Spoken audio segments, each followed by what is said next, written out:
यदि आपने अभी तक हमारे चैनल को सब्सक्राइब नहीं किया है तो इसे सब्सक्राइब, लाइक और शेयर करें तथा वीडियो में जो चर्चा चल रही है उस पर अपने विचार कमेंट बॉक्स में कमेंट करें। नमस्कार मित्रों, मैं हूं डॉक्टर अभिषेक कुमार और आप देख रहे हैं तेजस न्यूज़ 167 और इस समय हम हैं झुंझुनू में बीजेपी जिला कार्यालय में और हमारे साथ हैं जिला अध्यक्ष हर्षिनी कुलेहरी जी, जिनके नेतृत्व में अभी गुढ़ा गुरजी की धरती पर एक बहुत बड़ा कार्यक्रम आयोजित हुआ जो 2 दिन तक चला और जिसमें सत्ता पक्ष के बड़े बड़े दिग्गजों का एक साथ जमावड़ा हुआ, जिनमें राजेंद्र राठौड़ साहब थे, सीपी जोशी जी थे, मदन राठौड़, रणवीर जी, धर्मपाल गुर्जर जी, हर्षिनी कुलेहरी जी। तो मुझे याद नहीं आता कि इससे पहले इतने सारे सत्ता पक्ष के दिग्गज एक साथ एक जगह अपने गुढ़ा गुरजी की पावन धरती पर रहे हों। तो इस पर बात करने के लिए आज हमारे साथ हर्षिनी कुलेहरी जी हैं। नमस्ते मैडम।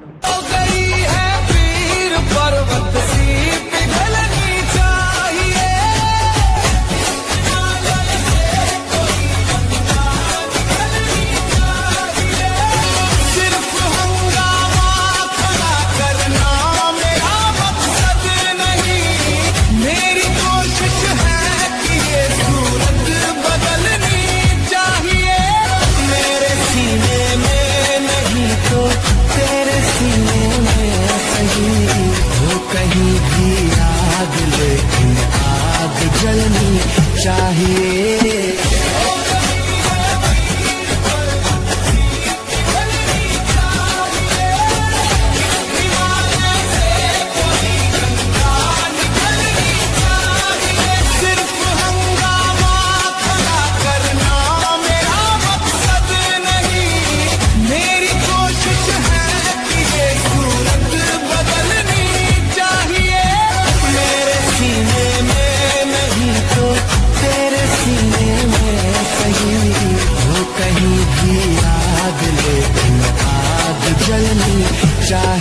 है पीर पर्वत सी पिघलनी चाहिए।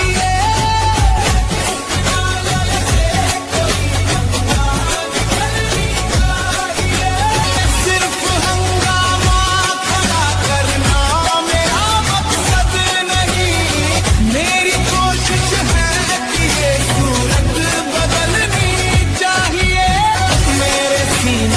मेरे सीने में तेरे सीने में कहीं हो कहीं भी आग, लेकिन आग जलनी चाहिए। हो गई है पीर पर्वत सी। मुझे याद नहीं आता कि इससे पहले इतने सारे सत्ता पक्ष के दिग्गज एक साथ एक जगह अपने गुढ़ा गुरजी की पावन धरती पर रहे हों। तो इस पर बात करने के लिए आज हमारे साथ हर्षिनी कुलेहरी जी हैं। नमस्ते मैडम। नमस्ते अभिषेक जी। मैडम, ये क्या आयोजन था? 2 दिन तक चला, इतने बड़े बड़े जो नेता हैं सत्ता पक्ष के वो एक साथ गुढ़ा गुरजी में थे, क्या?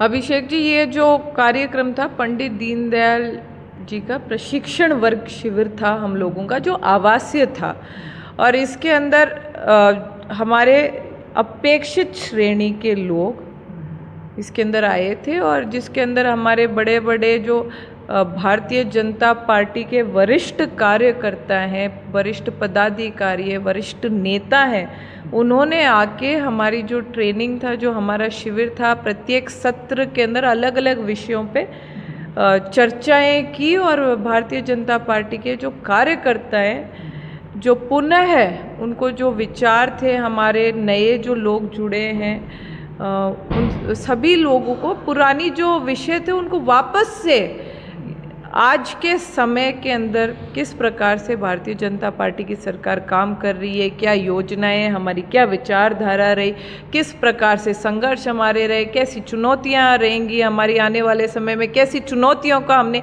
किस प्रकार से रणनीति बनाई और कैसे सामना किया, हमें कैसे काम करना है, इस प्रकार की विभिन्न चर्चाएँ हमारी प्रशिक्षण शिविरों में होते हैं।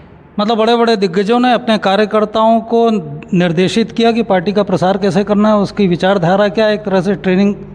यह हमारी ट्रेनिंग कैंप था। तो ये 2 दिन तक ये जो महाकुंभ लगा, इतने बड़े बड़े दिग्गज आए थे, इसमें केवल पार्टी हित की बात हुई या थोड़ी बहुत जनहित की बात हुई? भारतीय जनता पार्टी की जो फाउंडेशन है वो जनहित के लिए हुई है, राष्ट्र प्रथम पार्टी सेकंड सेल्फ लास्ट के आधार पे हुई है। एक आत्म मानववाद की हम बात करते हैं, अंतिम छोर में बैठे हुए व्यक्ति का उत्थान कैसे हो उसकी हम बात करते हैं, तो डेफिनेटली जनता के हित के लिए भारतीय जनता पार्टी आज सत्ता में 22 राज्य आज पूरे भारत में भारतीय जनता पार्टी के संगठन के ऊपर है, संगठन के साथ है, हमारी सरकार है, तो उसका एकमात्र कारण हमारी विचारधारा है। राहुल गांधी जी कह रहे हैं कि मोदी जी दूसरों को कह रहे हैं कि विदेश मत जाओ, खुद जा जाके कहीं चॉकलेट खिला रहे हैं, कहीं इटली में खिला रहे हैं, कहीं मेलोडी चल रही है। मैं बड़े गर्व के साथ ये बात कहती हूँ, हमारे आसपास आप देख रहे हो विश्व में किस प्रकार से युद्ध हो रहे हैं, भारत के अंदर आराम है, कोई युद्ध है। बीजेपी गली गली वही चॉकलेट बांट रही है। कंपनी में रेट बढ़ गए हैं, वो बता रहे हैं कि कंपनी के रेट बढ़ाने के लिए ये सब किया गया, शेयर बढ़ गए हैं, शेयर मार्केट। हम भारत के लिए काम करने वाले लोग हैं, हमारे देश के लिए काम करने वाले लोग हैं, तो हम हमारी ब्रांड की भारत में बनी हुई वस्तुओं को हम अगर काम में लेते हैं तो दर तो विदेशी कंपनियों को होना चाहिए। तो विरोध कौन कर रहा है? कांग्रेस कर रहा है, तो विदेशी कांग्रेस है। मेरा सवाल उनसे है। ठीक है, मतलब पार्ले भी अपनी इंडिया की कंपनी है, मेलोडी अपनी इंडिया की कंपनी, इंटरनेशनल मार्केट में छा गई, करोड़ों अरबों का उनका व्यापार बढ़ गया, शेयर मार्केट बढ़ गया, तो ये अच्छी बात है। तो प्रमोट हो रही है अपनी इंडियन ब्रांड्स, तो पेट में दर्द विदेशी कंपनियों के आने चाहिए, कांग्रेस के क्यों आ रहे हैं? राहुल जी के क्यों दिक्कत आ रही है? भारत की कंपनियां आगे बढ़े, वो चाहते नहीं क्या वो चाहते हैं कि इटली की कंपनी आगे बढ़े क्या? नहीं, वो इटली के उनको लग रहा होगा पुरस्कार सम्मान मेरे को मिलना चाहिए मोदी जी। इटली की कंपनी आगे बढ़ेगी क्या भारत में? भारत में भारतीय कंपनी आगे बढ़ेगी। चलिए मैडम, आखिरी सवाल। और आज ये जो खबर आई है चुनाव को लेकर के, लगातार आपकी सरकार टाल मटोल कर रही है, लगातार कोर्ट स्ट्रिक्ट ऑर्डर दे रही है, आपकी सरकार ऐसा कहा जा रहा है कि चुनाव कराने के मूड में नहीं है, वो 2.5 साल खींचना चाहती है। अब कोर्ट ने कह दिया कि भाई इसको आप 31 जुलाई तक करवाइए। आप पत्रकार हो, हमारे देश का चौथा स्तंभ हो, तो आपको ये बहुत अच्छे से पता है कि सरकार जो है वो टाल मटोल नहीं कर सकती, सरकार बातों को गिरा नहीं सकती। जब कोर्ट के आदेश होते हैं तो इट इज़ न्यायपालिका प्रथम, तो कोर्ट के अनुरूप ही निश्चित। कोर्ट ने तो 15 अप्रैल के लिए कह दिया था। नहीं तो ओबीसी आयोग की रिपोर्ट सबमिट नहीं हुई, उसी के आधार पे बाद में वो डिले हुआ। अभी अगेन डेट आई है कोर्ट के माध्यम से, तो अभी कोर्ट जो कहेगा वो सर्वप्रिय है हम लोगों के लिए। और ओबीसी आयोग ने अगर अपनी रिपोर्ट सबमिट कर दी है या कर देंगे जल्दी से तो बढ़िया है, हमारे चुनाव होंगे। नहीं तो उसकी भी डेट दे दी है ना कि 20 जून तक कीजिए आप। तो वो जो डेट शीट दी है उसके अनुरूप निश्चित रूप से काम करेंगे। मतलब लोगों को अब थोड़ा सा रिलैक्स होना चाहिए कि 31 जुलाई तक संभावना है कि हो सकते हैं चुनाव, या अभी और लटका देंगे कोई ना कोई अड़ंगा लगा। हम क्यों लटकाएंगे? नहीं, वो तो सरकार में आप वो चुनाव चाहते हैं, हम क्यों लटकाएंगे? मतलब हो जाएंगे चुनाव। ये तो कोई इश्यूज होते हैं तब कोर्ट ही उसके अंदर परमिशन देती है कि किस प्रकार से काम करना है। तो कोर्ट जैसे कांग्रेस वाले बता रहे हैं ना कि इंटेलिजेंस की रिपोर्ट है कि इस समय यदि चुनाव हुए तो बीजेपी का सुपड़ा साफ हो जाएगा, इसलिए ये लोग नहीं करवा रहे हैं। कांग्रेस वाले के पास इंटेलिजेंस की रिपोर्ट है तो फिर दे दे। अगर कांग्रेस वाले के पास इतनी इंटेलिजेंस की रिपोर्ट होती तो वहाँ बंगाल के अंदर सीट ला के दिखाते, कहाँ गई बंगाल के अंदर उनकी सीटें? वो तो आप लोगों ने षड्यंत्र पूर्वक जीत दिया।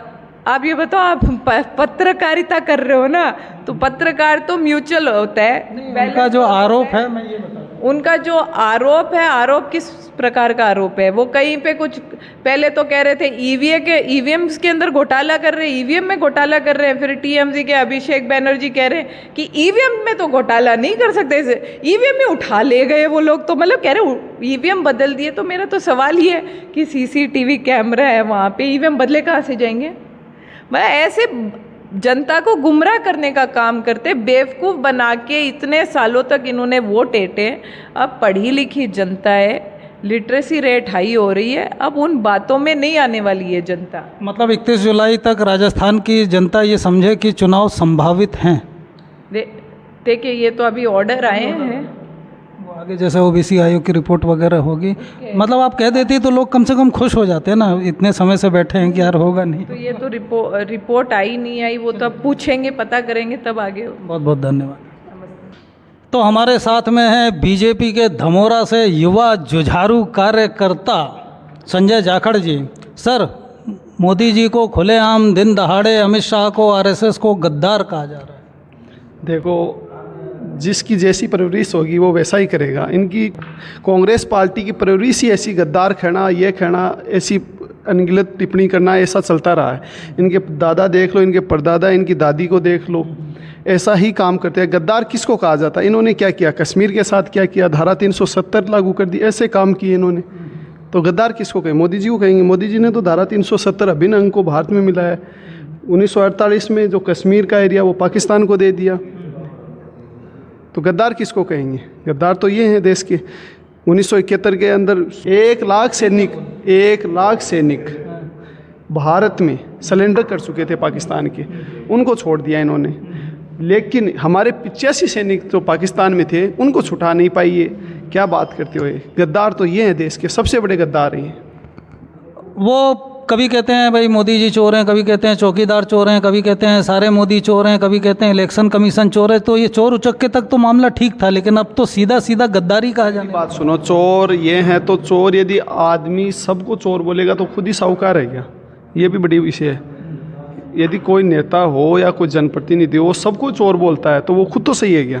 तो वो कह रहे हैं कि मोदी जी कह रहे हैं किसी को विदेश मत जाओ, और खुद वो जहाज़ ले लेके वहाँ पे टॉफ़ियाँ खिला रहे हैं, चॉकलेटें बट रही हैं, और देश में यहाँ महंगाई बढ़ रही है और बेरोजगारी बढ़ रही है। पेट्रोल के दाम कहाँ जा रहे हैं, किसके दाम? विदेशी समझौतों के लिए देश से बाहर भी जाना पड़ेगा।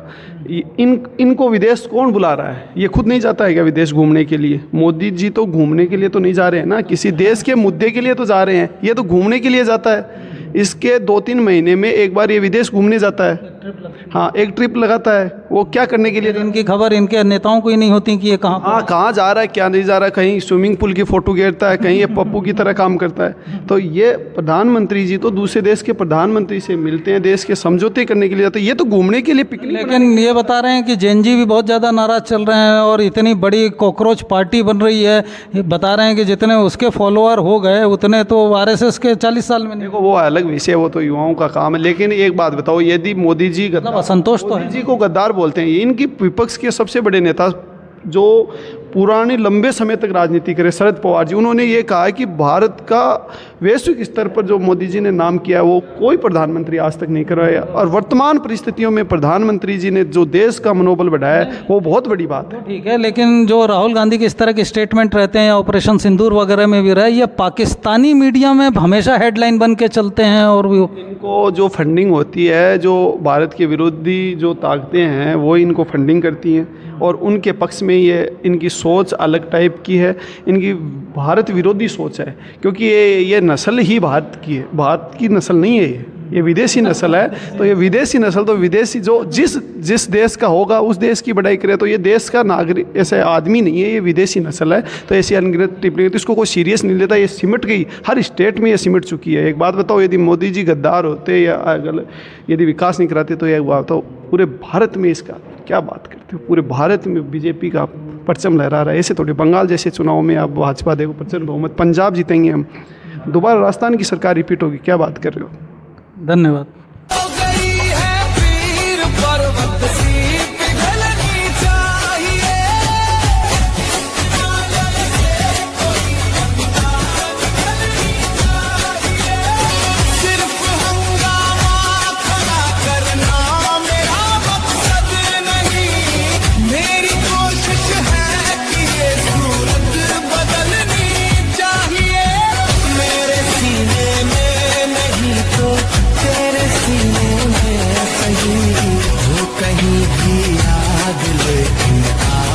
जलनी चाहिए।